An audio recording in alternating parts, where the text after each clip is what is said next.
found him! People say he's a myth, but I have him. Captain Kidd had a secret, to be sure. Just get me a ship and a crew, and we'll find out what it was he held so dear. I met him once, that captain. He was 7 feet tall if he was an inch. I tell ya, legs like tree trunks and a smithy's arms. Almost broke my hand shaking it'll know. I could feel it then when I met him. No weapon made by man could harm him.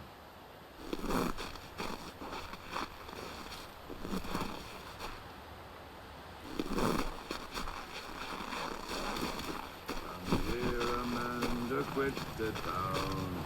Come here, Amanda, quit the town.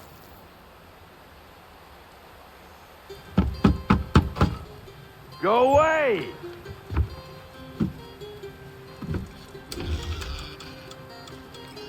I said go away, boy! Do you not speak the King's English? Oh, I didn't see you there, old man. I'd have set my home in order if I'd known you'd be calling. The boy's name is Connor. He's here to restore the property. Restore? Restore? Pardon my manners.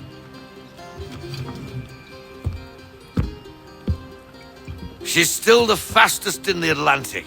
Sure, she needs some attention. Minor things mostly, but with a little affection, she'll fly again. Who is she? Who is she? Why, the Aquila boy, the ghost of the North Seas. The boat. A boat? She's a ship boy, and make no mistake about it. I thought you brought him here to restore order. I reckon he's the greenest thing on the frontier. Connor, meet me back at the manor when you've finished here. You said it requires repairs. You able? She does need work. A ship is a she, boy. And yes, I can refit her, but I'm lacking in the proper supplies. Some quality timber would help me get started. I can see to that. How long before she is able to sail again? Just get me the lumber, boy. And I'll raise a crew.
There you are. I've something to show you. Come, take a look. What is it? A ledger. It lets us manage the homestead's dealings. And these?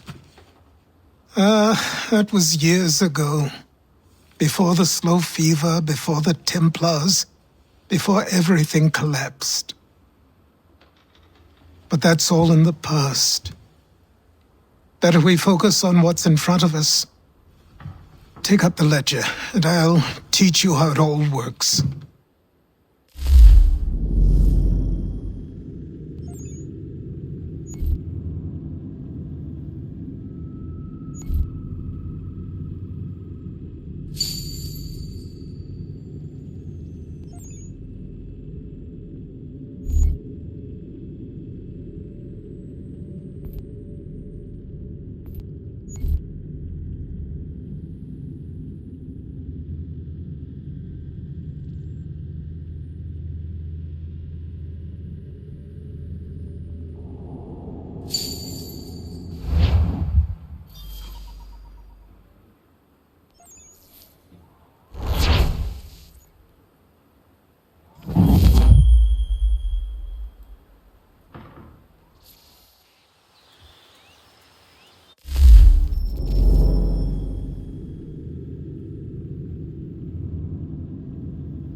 Time passed quickly after that.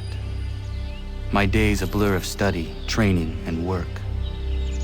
What little free time Achilles allowed me was spent learning about the Templars, about Charles Lee and my father. I longed to confront them, to put an end to their schemes, to ensure my people would remain untroubled and free.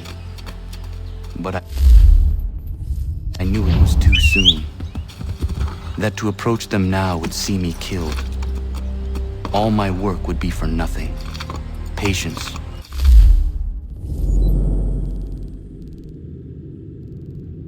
Restraint. These proved the most difficult subjects for me.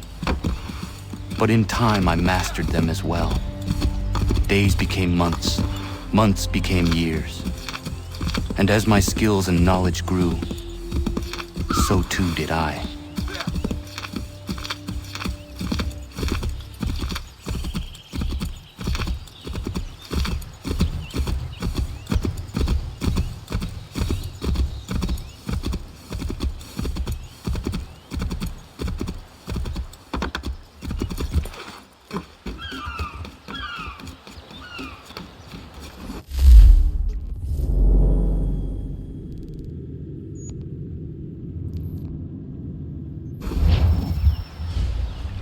Come aboard and feast your eyes, boy.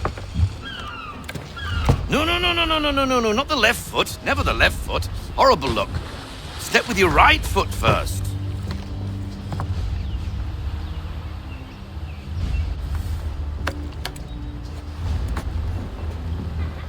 She is solid? Aye. Weatherly and sleek. She'll fetch 12 knots in a stiff gale, near a ship from here to Singapore can outrun her on her best day. What do you say we take her out? Show you what she can do firsthand. Where would we go? As it happens, she still needs guns and the officers to command them. We'll launch straight away. Don't worry, lad. I'll make sure you sprout good sea legs. All in the mainsail! Get up the rigging! Hand over fist! Come on, men! Let's get her out where she needs to be!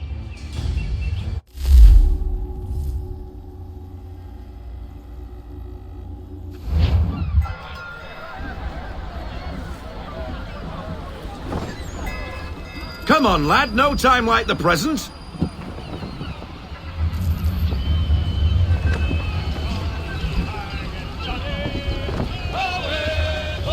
Take the helm.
Come on, she won't bite.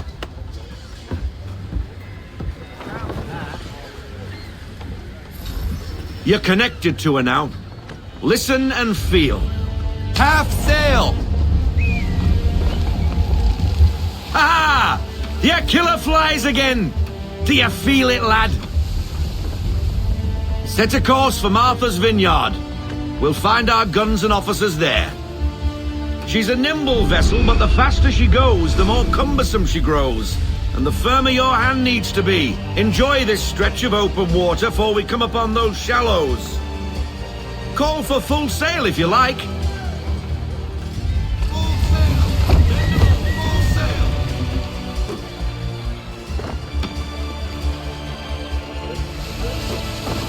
Wind looks to be shifting. Stay alert, Connor. Gusty winds can be difficult to manage.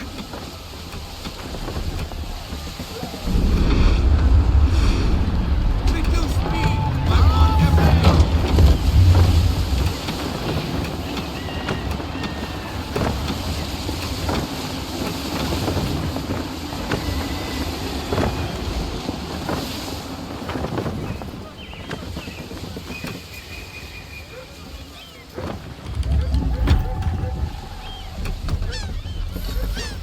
Now, take us through these shallows. Careful not to run up on them. The sandbars will slow us down, but the rocks will put a hole through a hull. And if you want to make a quick tack, call for half sail. She's more maneuverable then.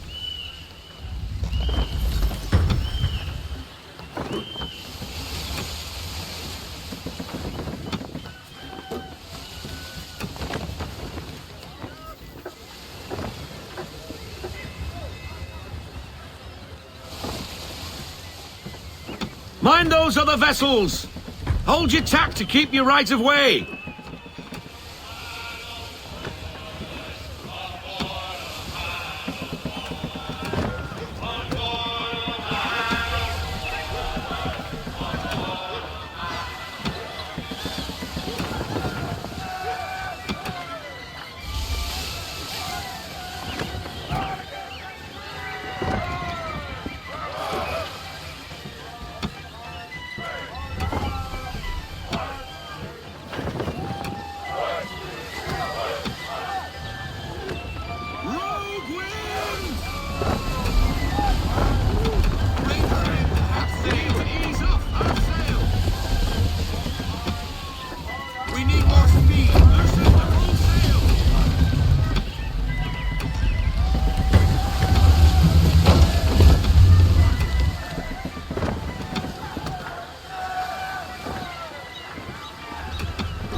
Cottages!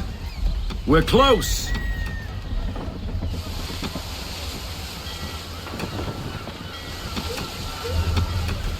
Ease her off! Haul in to half sail! We need more speed! We need every knot! Full sail! No sail! Slow it down to half sail! Full stop! No sail! Drop anchor! We'll go ashore, buy our guns, and find our officers.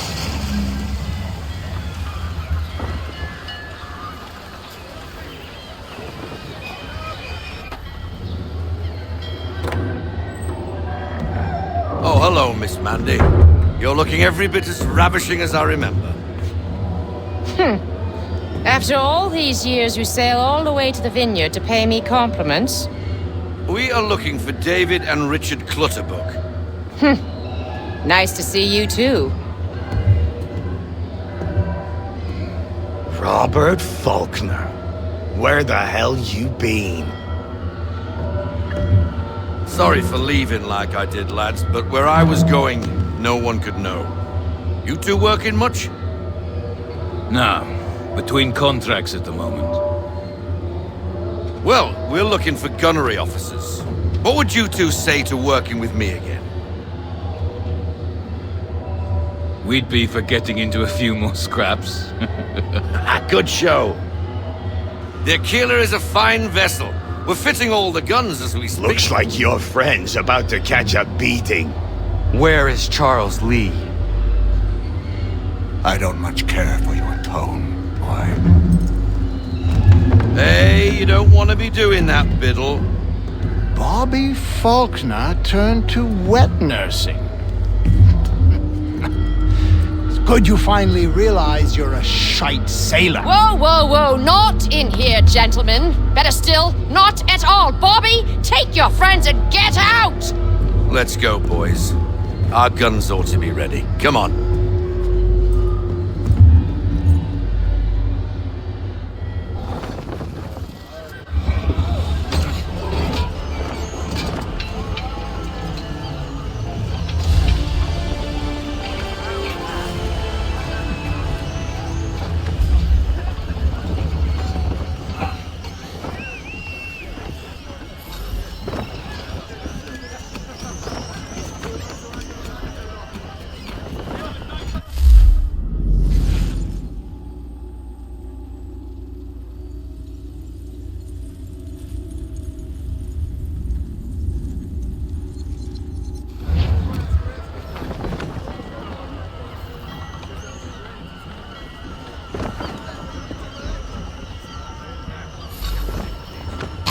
What the bloody hell was that about?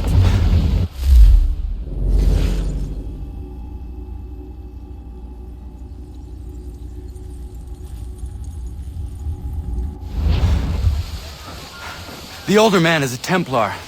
Who was he with?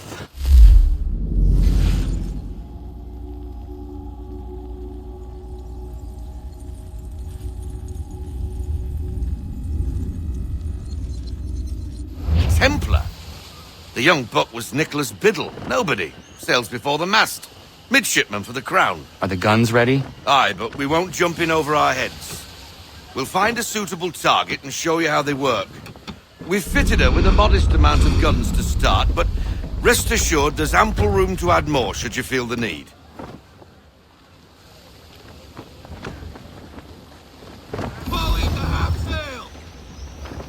Looks like a British frigate with half seas over. Should do nicely for a spotted target practice. Bring her round broadside, and when all guns are on target, call fire.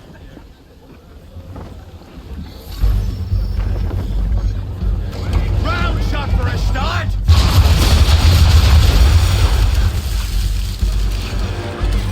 Well done, boy! Now, aim all guns at her bow and do as much damage as possible.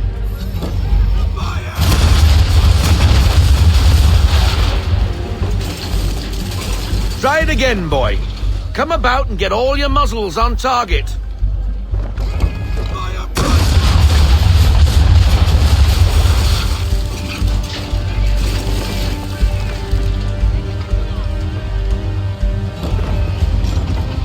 You missed. Best bring her round again.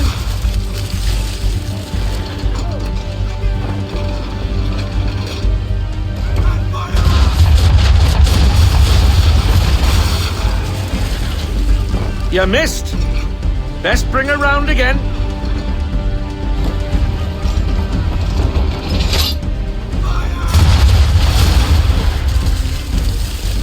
Some old powder in there. Good. Now give the swivel guns a turn. More precise. Hit those old powder barrels and light up the sky.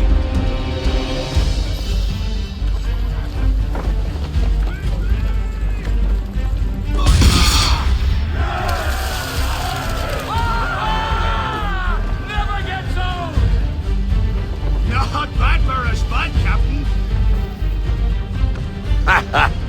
You are a fast learner. Provided something interests me. Ah, getting a taste for the open sea, are we? We'll make a jack tar out of you yet. Now we should be getting back. The old man is like to have my hide for keeping you out so long.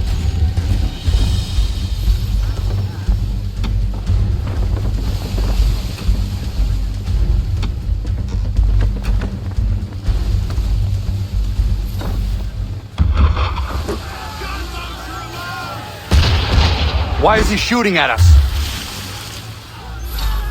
Destroying property of the crown, disturbing the king's peace, take your pick. What do we do? Naught else but to fight back.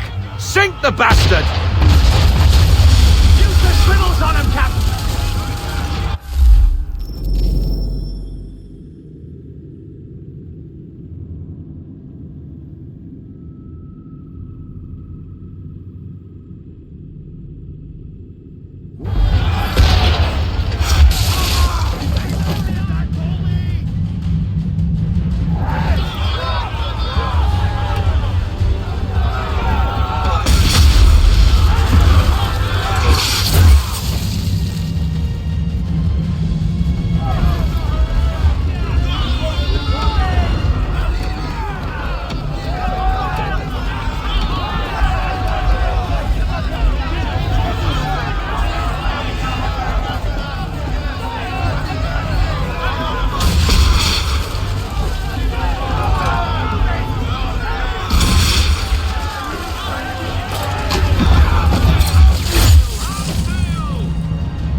it! I'll be betwattled, another one. Where in the bloody hell did she come from?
Carry on, sailor.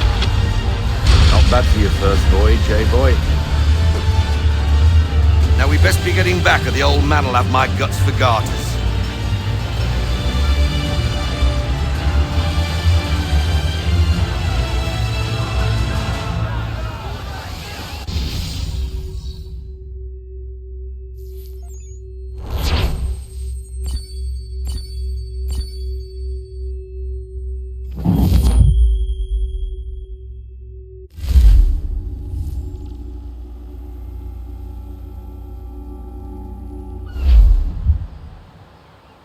I got 'em! All of 'em! You get what I need, and I'll give 'em to you. Simple. You got a ship, could find 'em all to boot. Who is that man? Him? Some old salt always on about letters he's got from Captain Kidd. Nonsense, really, but he doesn't hurt no one, so I'll leave him be. Talk to him if you fancy, but be warned he'll chew your ear off. Anyway, the Aquila's here for you. If you should get a pang for the open sea, we'll be waiting. Now, I implore you to head up the hill before the old man comes out of retirement just for me.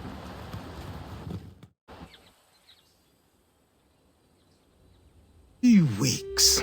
And not even a goodbye before you left. Sorry.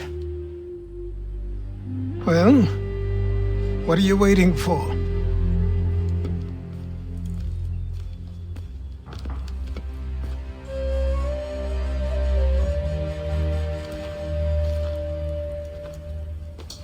Put them on.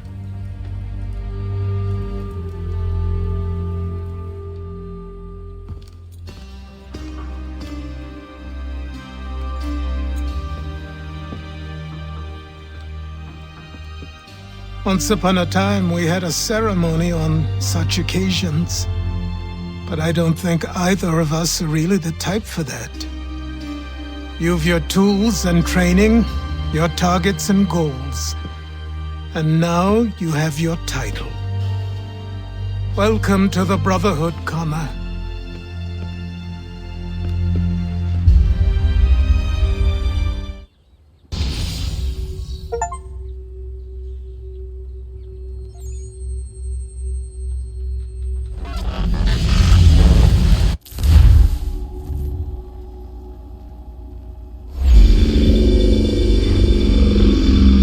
Welcome back, Desmond. You'll be happy to hear there's actually good news for once. Yeah? I've managed to locate a power source, and it's relatively close by. Up for a trip to Manhattan? Is it safe to leave? Abstergo's gotta be looking for us. Obviously it's not safe. Can't exactly sit around here hoping to get lucky, though, can we? We need that power source. Besides, I'm sure you can cook up some way to hide our movements. Maybe. The Templars have access to all kinds of satellites and camera systems. We'll need to find a way to mask our digital signature. I can probably camouflage the van, too. But there's not much I can do for us. That's an easy one.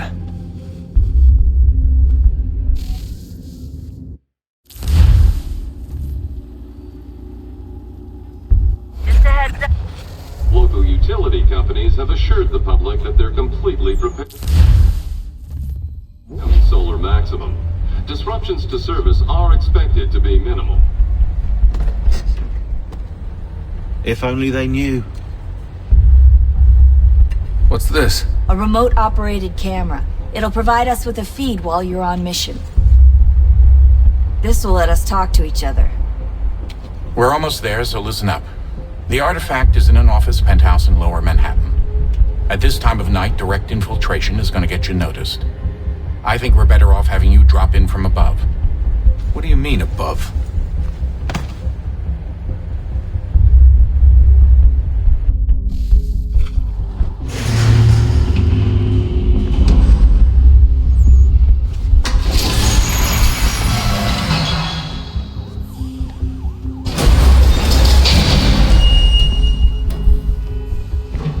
Hear me? Testing. Testing. 1, 2, 3. Yep, read you just fine. Now why don't you power up the camera?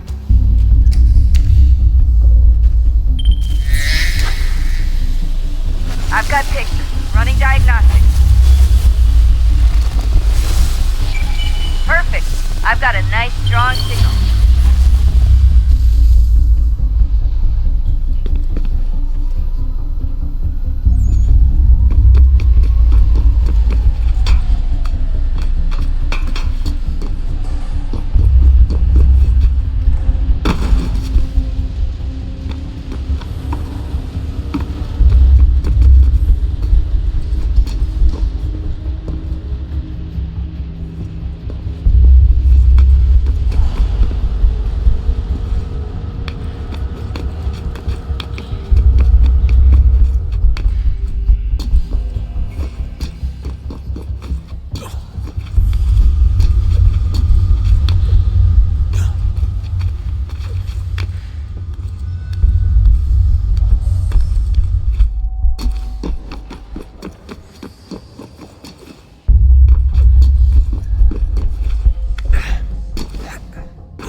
Seriously, Sean? Fuck you.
Jesus. Look on the bright side.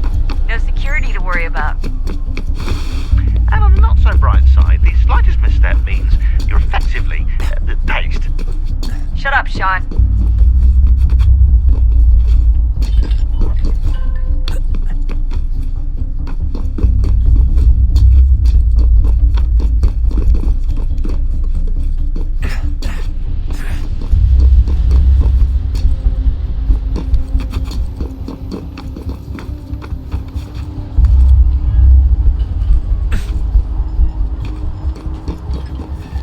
Almost there, Desmond. Once you reach the top of the lit-up crane, you should be high enough to make the jump. Should? It'll be fine, don't worry. Well, you might want to worry a little. I'm pretty sure she was high when she was running the numbers. Sean! A joke. It was a joke. Or was it?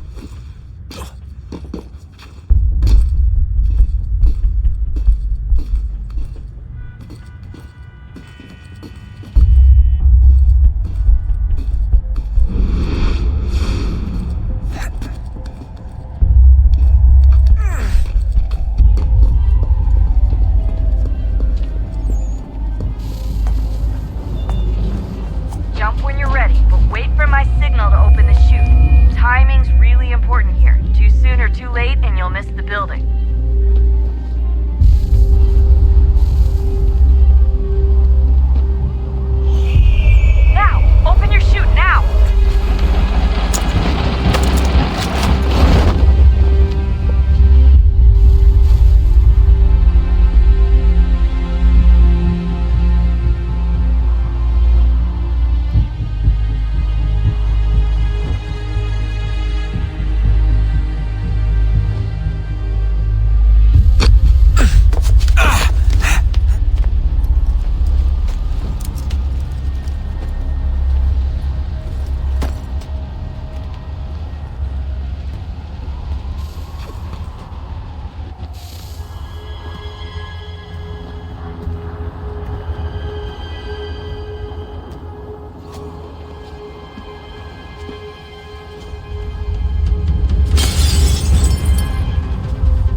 wasn't so bad.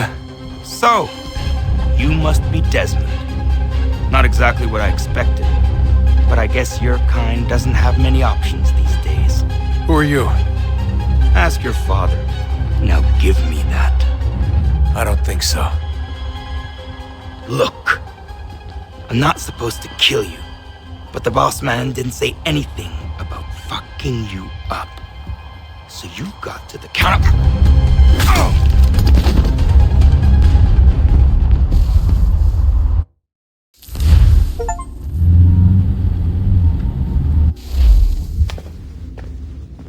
So who the hell is Daniel Cross? Believe it or not, he used to be an assassin. The assassin, the way I've heard it told, but it turned out he was a sleeper agent for Abstergo, programmed to infiltrate and destroy the organization. How did he know you were there? We could be compromised. They must have caught me snooping inside their network and sent Cross to see what we were after. If they were aware of our current location, we'd know. Though, I will say this. Doesn't bode very well for future expeditions. I've set up some cameras topside. If anyone shows up, we'll see it. I'd suggest you go see about finding a socket for that power source. Or we can return to Connor if you prefer. All the artifacts in the world won't mean a thing without the key.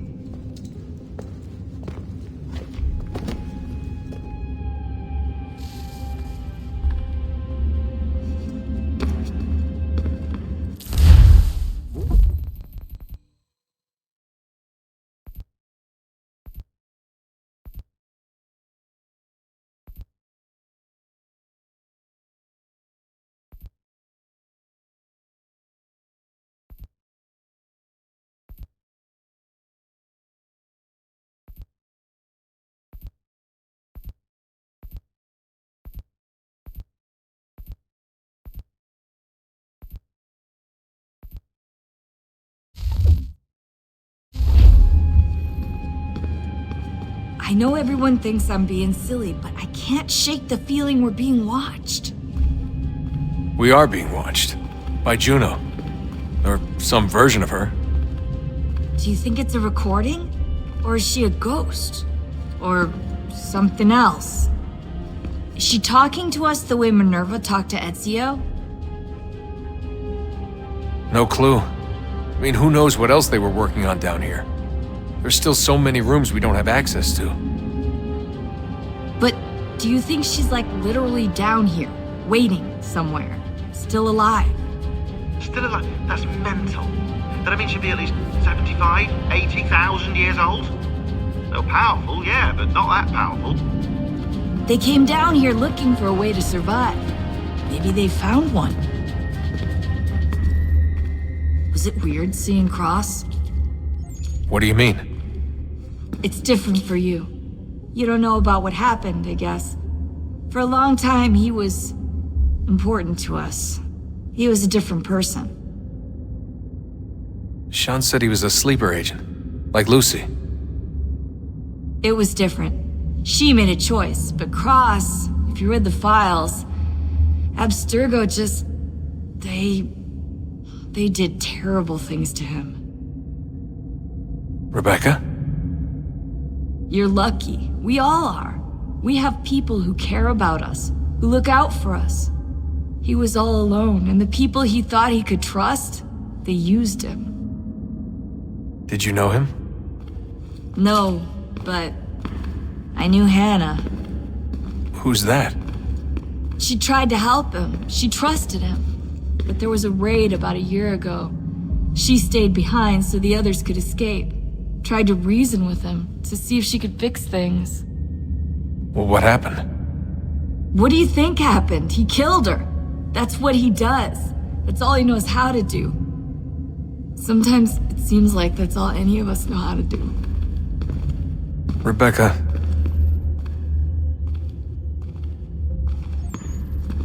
I just want to be alone right now. I just want to be alone right now. I just want to be alone right now.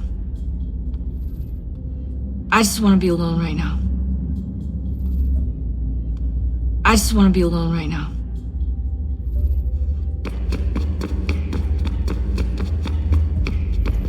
Son, I owe you an apology. I shouldn't have lashed out like that. You have to understand, I've never been very good at this. Never mind that we live rather extraordinary lives. Yeah, I kinda liked my ordinary one. You can't escape who you are, Desmond. So I've noticed. Look, it's silly for us to go back and forth like this. I admit, I did a shitty job raising you. I apologize, I'm sorry. But it's important you understand it didn't come from a bad place. You're my son. I love you. I guess I was so busy trying to make sure nothing bad happened, I didn't consider the consequences. Truce. I can't believe it's taken me so long to ask, but how's Mom? She's not... No. Your mother is fine.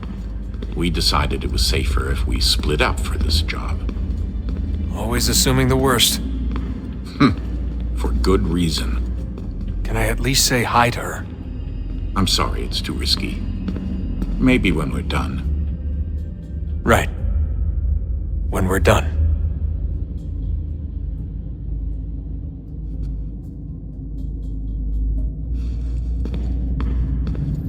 Have we ever tried to make peace with the Templars? Throughout our history, there have been moments. Several, in fact. But it's impossible. There are existential differences, insurmountable. If there were to be unity, it wouldn't be a truce so much as a submission. But knowing what's about to happen, wouldn't it make sense to try and talk to Vidic? Come to an arrangement, even if it's only temporary?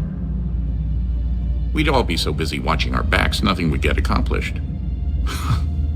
Imagine that. We're more productive at war. Well, have we ever tried sending in someone? Doing to them what they did to us with Lucy? Or Cross? We have, and it's never worked.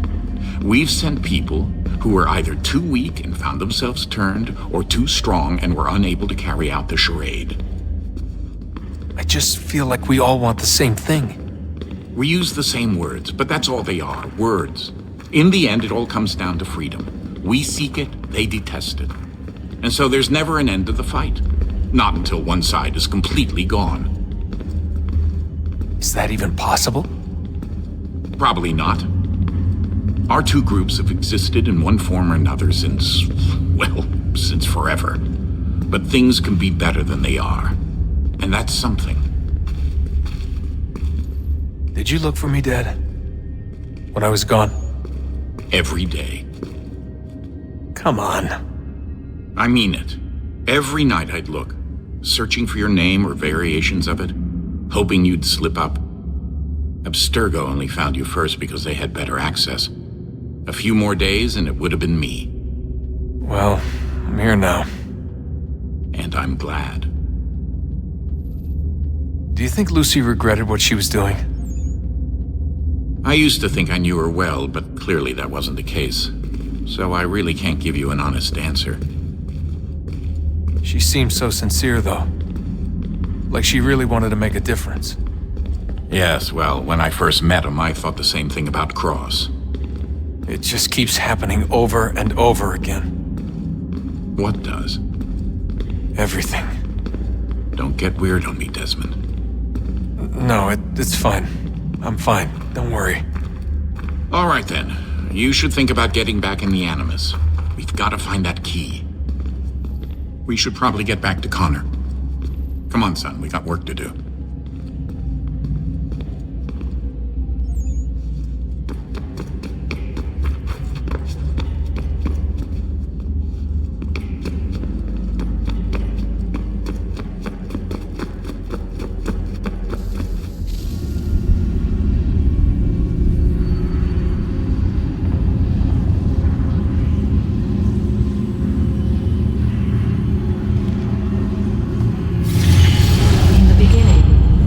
Thought we could be saved.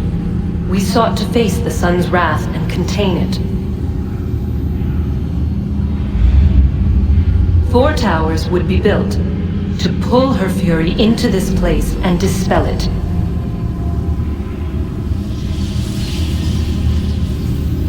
But even with all we knew, with all we had, it would take too long. 1,000 years we could labor and still the work would not be done. The first tower was never completed. The project abandoned. We moved on. But while we labored on other endeavors, a few returned. They thought to automate the process. Metal might finish what flesh could not.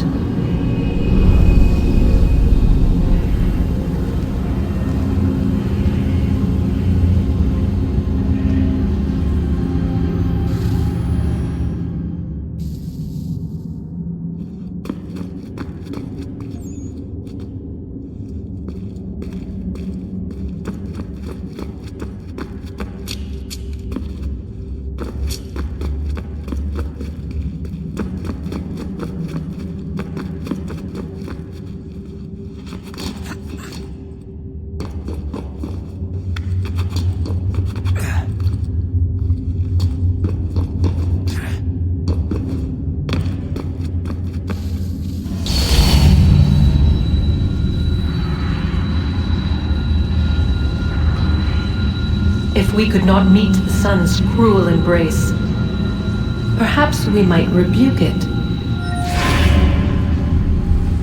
Already we could generate fields to protect us in times of strife.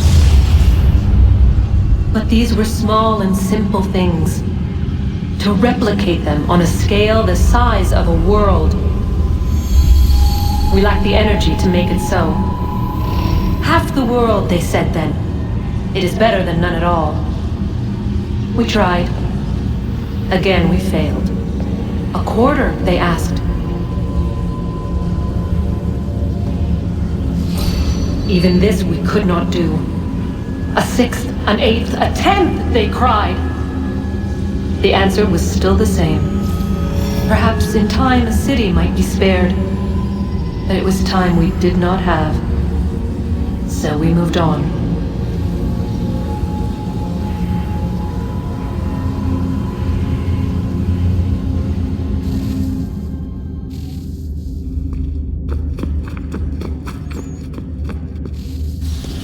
Wonder what's inside.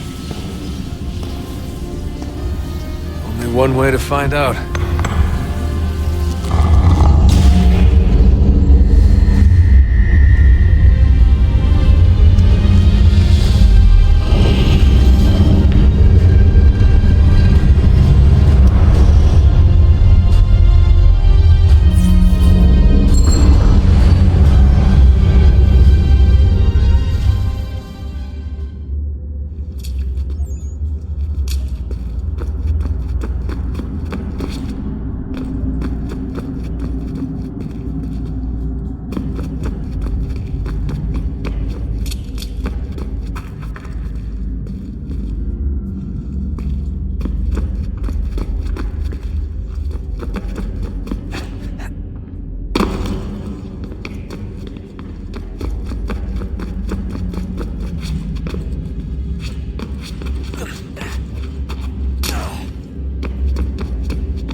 Desmond, there you are.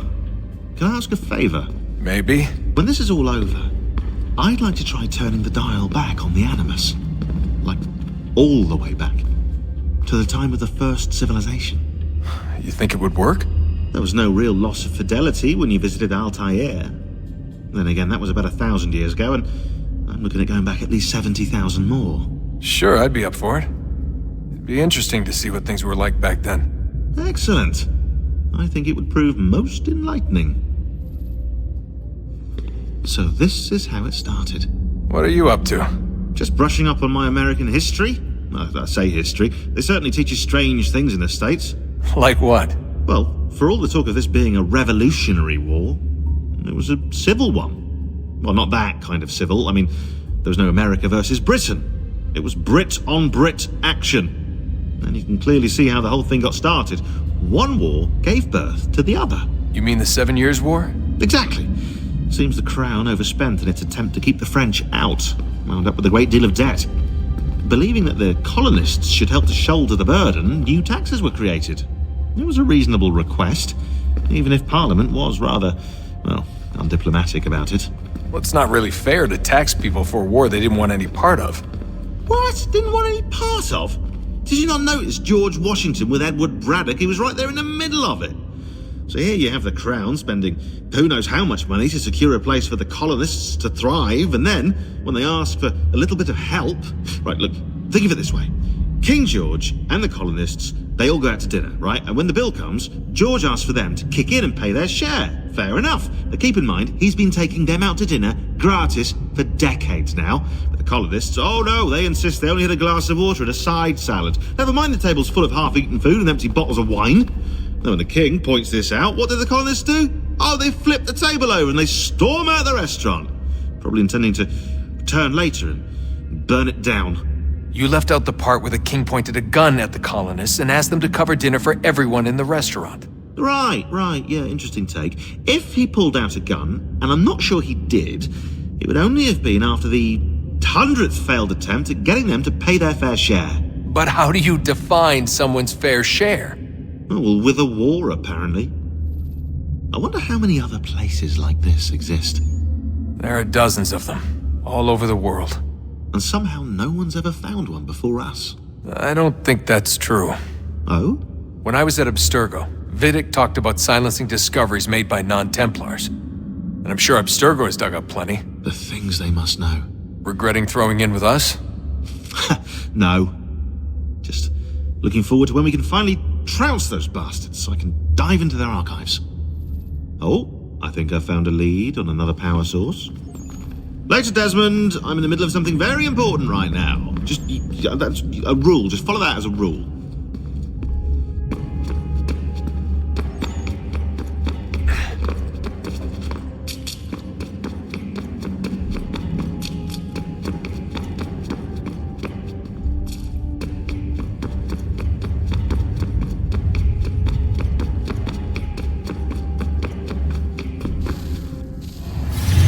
What is a fact? Is it fixed? Immutable? Certain in its existence and only awaiting discovery? Or might it be changed? Here we learned the answer and thought that it might save us. They were used to command, to control, to own. But we soon discovered another use. When enough sat in thrall and were told to believe, their thoughts took on form.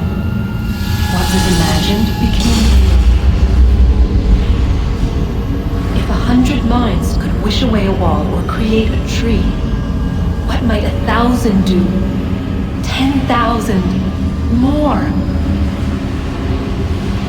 Might we change the consensus and will the threat away? We resolved to send one into the sky where it might illuminate us all. Once placed, a sentence would be uttered. Make us safe. In this way, we would change the consensus. We would save the world. But it never came to be. We sent a dozen of them skyward, but there was no way to maintain control, to direct the beam, to enthrall the world, to speak the words. Though this was strange and dangerous, what we tried next was worse.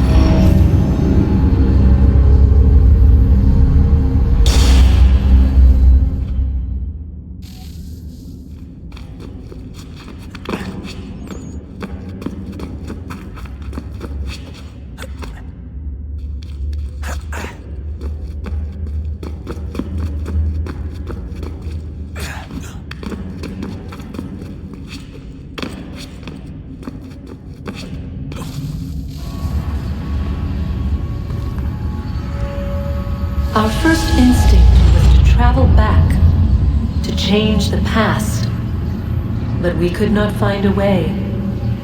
But forward, we could look forward. And so here we sought to see beyond ourselves and know what was to come. First, we watched to learn if our work would succeed. But the answer was always the same, so we moved on to other things. But she remained, the one you call Minerva. In time, she too stopped looking, and instead began to speak. She called out across time, in the hopes that you might be saved. She hid messages where none might find them, save for you and those within this place. Fascinating. I'm tired of it. The cryptic warnings, the threats. Just tell us what you want! But they are. We saw the Nephilim there. We seemed like grasshoppers in our own eyes, and we looked the same to them. Imagine trying to explain all this to a 2-year-old, to a grasshopper. When they said the will of the gods was unknowable, they meant it. Literally. I killed her, you know. I killed Lucy. It was the apple, son. It was Juno. I saw what she was. What would happen if I let her live? I could have stopped myself. I mean, there was a force there. But I didn't have to. I chose to. Desmond. Lucy was going to betray us and take the apple back to Abstergo. I saw the satellite launched. I saw them turn it on, and then it failed. Whatever's on the other side of that door, it benefits Juno. We need to be careful.